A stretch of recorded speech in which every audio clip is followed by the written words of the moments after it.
మీరు ఏ సెలబ్రిటీ వచ్చినా, not only Prashant, Bigg Boss house నుంచి ఎవరు విన్నయ్య వచ్చినా, మన చిరంజీవి గారి సినిమా రిలీజ్ అయినా, మన పవన్ కళ్యాణ్ గారు వచ్చినా, ఏ సెలబ్రిటీ అయినా, మొన్న మన సలార్ ప్రభాస్ గారు వచ్చినప్పుడు కూడా బైక్స్ మీద ర్యాలీ చేశారు. సో ఒక్కసారి యూత్ ఆలోచించండి, మీ పేరెంట్స్ గురించి ఆలోచించండి.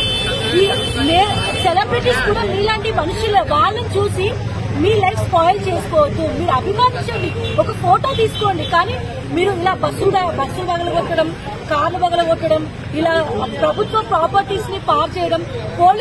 పోలీసులు మన సేఫ్టీ కోసం కష్టపడి నిరంతరం కష్టపడే వాళ్ళు పోలీసులు. సో వాళ్ళని కూడా మీరు ఇబ్బంది పెట్టారు. ఇంకొకటి, అరెస్ట్ తర్వాత బిగ్ బాస్ హౌస్ నుంచి బిగ్ బాస్ వాళ్ళు కానీ నాగార్జున గారు కానీ ఏమన్నా రెస్పాండ్ అయ్యారా, ఏమైనా స్పందించారా?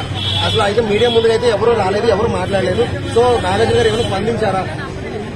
ఆ విషయం నాకు తెలియదండి, నేను ఎవరి గురించి తెలియదు. నాకు రావాలనిపించింది, వచ్చాము. ఎందుకంటే సొంతంగా మీరే అభిమానంతోనే వచ్చారా? మేము అభిమానంతో, బోలే అన్న ఫస్ట్ వచ్చాడు.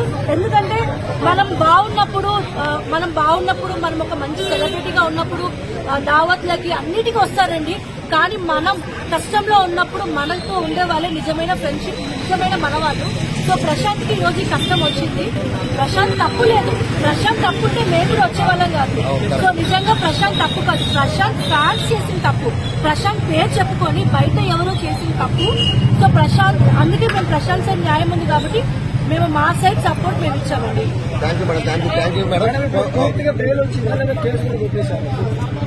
అవన్నీ అయితే నాకు తెలియదండి. Thank you.